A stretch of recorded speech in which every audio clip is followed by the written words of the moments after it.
Good day everyone, and welcome to Learn English with Blaine. And this video is an introduction to 3 types of sentences. Again, this video is an introduction to 3 types of sentences.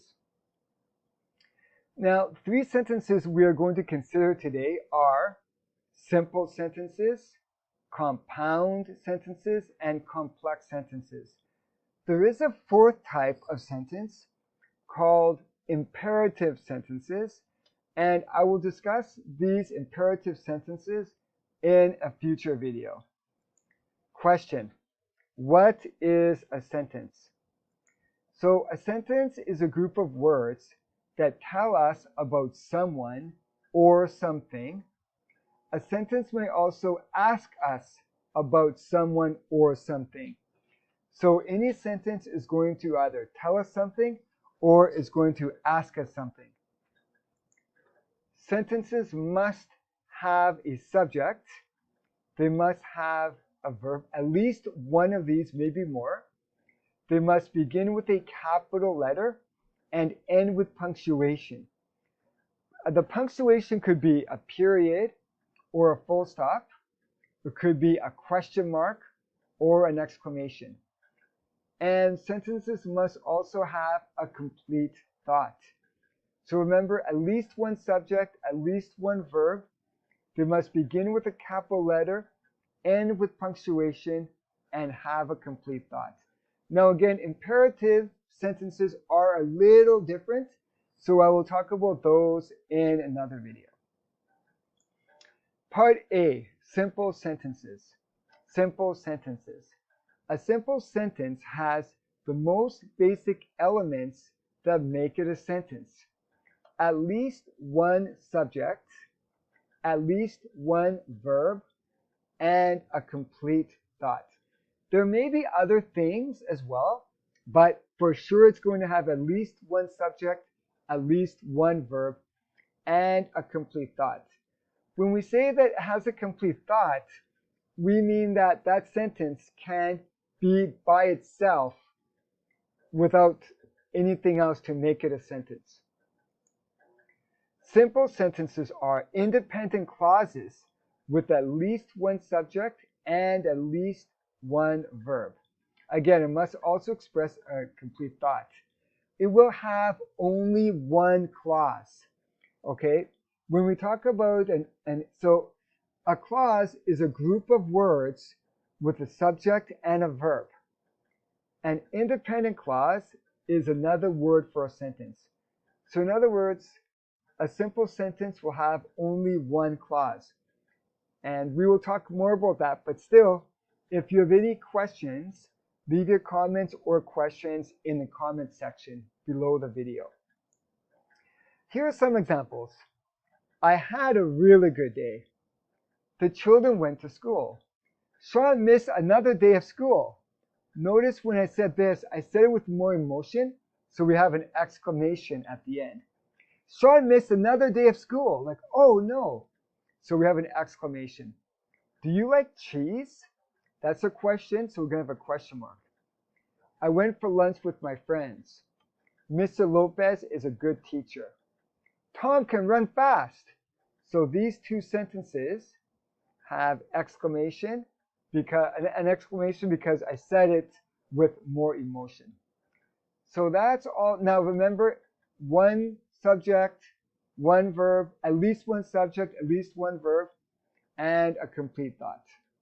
And only one clause, only one clause. Each of these is only one clause. Compound sentences. Compound sentences are sentences composed of 2 independent clauses connected to one another with a coordinating conjunction. It can have 2 or more independent clauses. Okay, so you can have 2 or more. And those 2 clauses or more will be joined together with what we call a coordinating conjunction. Do you know what coordinating conjunctions are? We can call them the fanboys. And those are simply words that we use to join sentences together. So we have for, and, nor, but, or, yet, and so. F is for, A is for and, N is for nor, B is for but, O is for or, Y is for yet, and S is for so. So we can use these words to join the sentences. So when these conjunctions join two independent clauses, a comma precedes the conjunction. So here are some examples. Here are the conjunctions with the meanings, and then an example which we will discuss. The fanboy for, it means cause. You should go to bed early tonight, for you look very tired. This fanboy for really means because. So instead of saying for, you could also use the word because, and there'd be no difference in the sentence. The only thing is, if you use the word because, there will not be a comma right there. And for more information, I enjoy riding my bike and I enjoy running. So we are joining two sentences together to give more information. Now, when we use the word nor, it means double negative. It means, in this case, I do not like basketball, comma, nor do I like baseball. So what it's saying here is that you are saying you're being negative. You're being negative about baseball and basketball. I do not like basketball, nor do I like baseball. You are saying no to both of those. But is when we are showing contrast. Tom likes watching movies at home, comma, but he does not like the cinema. So it's opposite. So here we have someone that likes watching movies at home, but does not like cinema. So we have like and does not like. It's a contrast. Or is when we want to present a choice or an option. You can have milk or you can have soda, but you cannot have both. You can have this or this.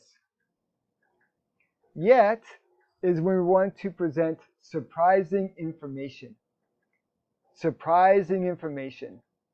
They left 5 hours ago, comma, yet they are still not here. So maybe you think that they are very late, right? So that's kind of surprising. They left 5 hours ago. So you are very surprised. So you are going to use an exclamation at the end. And you can use the word yet. So is we want to show the effect or the result of something. You look very tired, comma, so you should go to bed early tonight. You look very tired, so you should go to bed early tonight. Now, for and so are opposites. One is showing cause and one is showing the effect. So when you look at these two sentences, you will see that they are the same sentence in reverse. In this example, we see, you should go to bed early tonight. We can see that they are opposites. They are very opposites.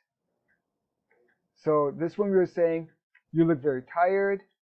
You look very tired. We are ending with, in this sentence, we are ending with, you look very tired.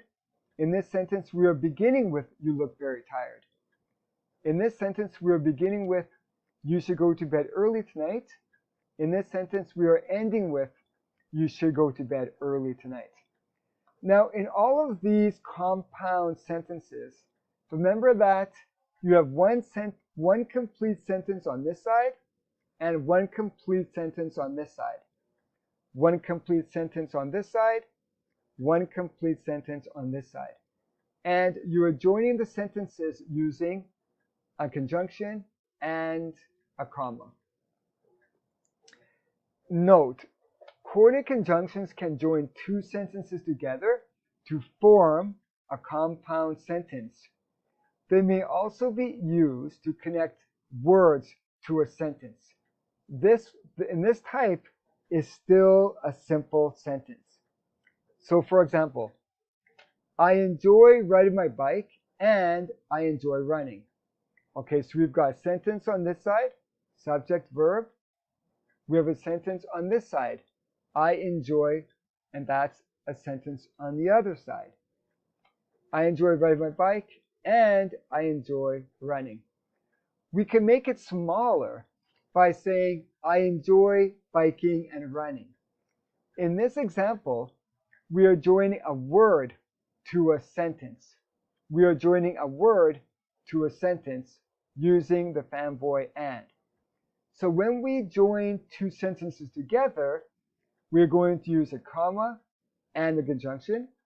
When we are just joining a word to a sentence, no comma. Let's take a look at two more examples. I do not like basketball, nor do I like baseball. Now on this side, we can say, I do not like basketball nor baseball. Again, no comma. You can have milk, comma, or you can have soda. Over here, we're saying you can have milk or soda, but there's no comma in this sentence. Remember, these are compound sentences, and these are simple sentences still. So let's take a look now at part C. And in part C, we are going to discuss complex sentences. Complex sentences. Complex sentences are sentences with one independent clause and at least one dependent clause. Dependent clauses are clauses that cannot stand alone. They do not have a complete thought. So we're going to have one independent clause and at least one dependent clause. The independent clause and the dependent clause found within a complex sentence are joined together using subordinated conjunctions. Remember that when we were talking about fanboys, we were using coordinated conjunctions. Here we are talking about subordinated conjunctions. Do you know what subordinated conjunctions are? Some of the more common subordinate conjunctions include because, since, as, although, though, while, and whereas.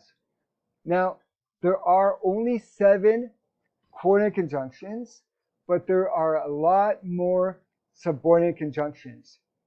And in a future video, I will talk more about each of those 2 types of conjunctions. But let's take a look at some examples.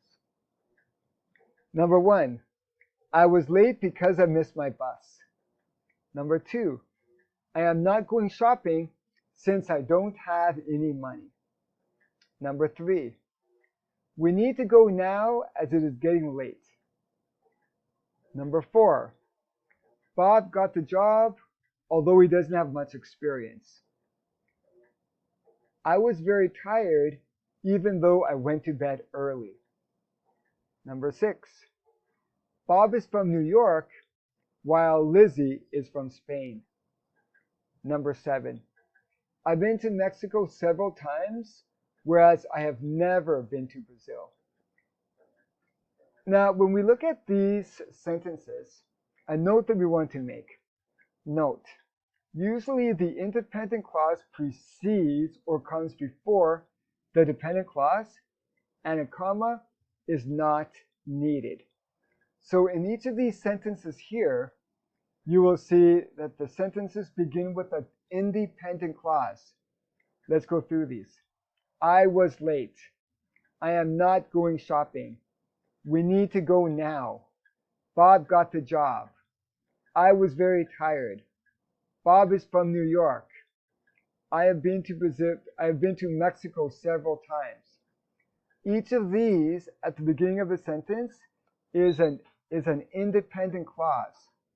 Now, each of these independent clauses is joined to a dependent clause. The dependent clause will begin with a conjunction. Let's read through these. Because I missed my bus. Since I don't have any money. Number 2, I am not going shopping since I don't have any money. Number 3, we need to go now as it is getting late. Number 4, Bob got the job although he doesn't have much experience. Since I don't have experience. Number 5, I was very tired even though I went to bed early. Number 6, Bob is from New York while Lizzie is from Spain. Number 7, I am not going shopping since I don't have any money. As it is getting late. although he doesn't have much experience. Even though I went to bed early, while Lizzie is from Spain, whereas I have never been to Brazil. So can you see how these work? So we've got the independent clause followed by the dependent clause. And notice in these sentences, no comma is needed. Now, what we can do though is we can begin the sentence with the dependent clause. So we can move this independent clause over here. In each of these sentences, we can move the independent clauses to the end of the sentence. And these are what we call periodic complex sentences. Periodic complex sentences. So let's read through these now. Because I missed my bus, I was late. Number 2, since I don't have any money, I am not going shopping. As it is getting late, we need to go now.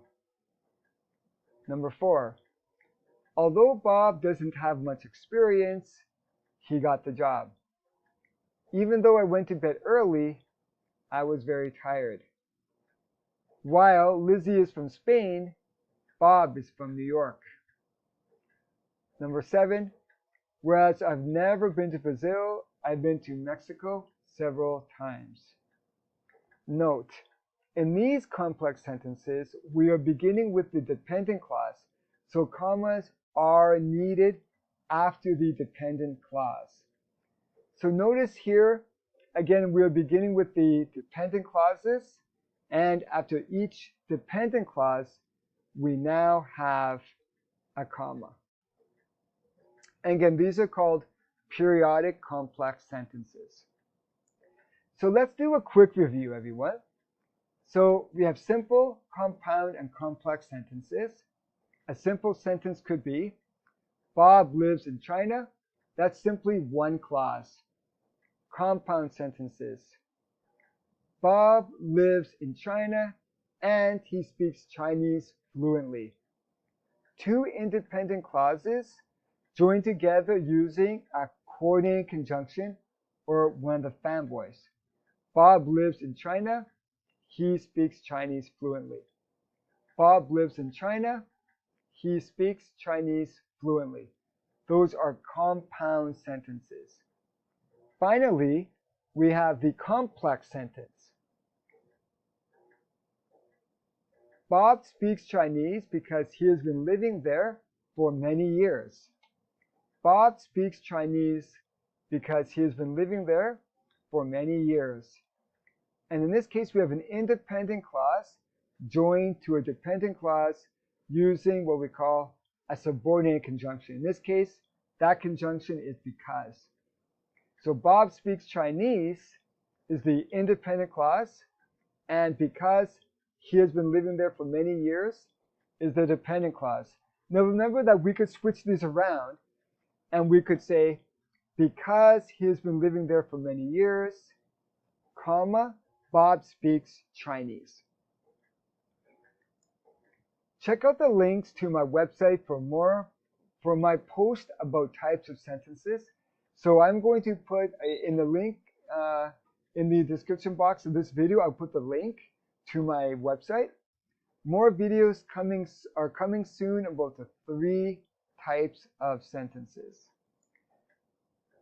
More videos about conjunctions are coming soon as well. Conjunctions are words like for, and, but, and because. So again, more videos about conjunctions coming soon as well. Conjunctions are words like for, and, but, and because.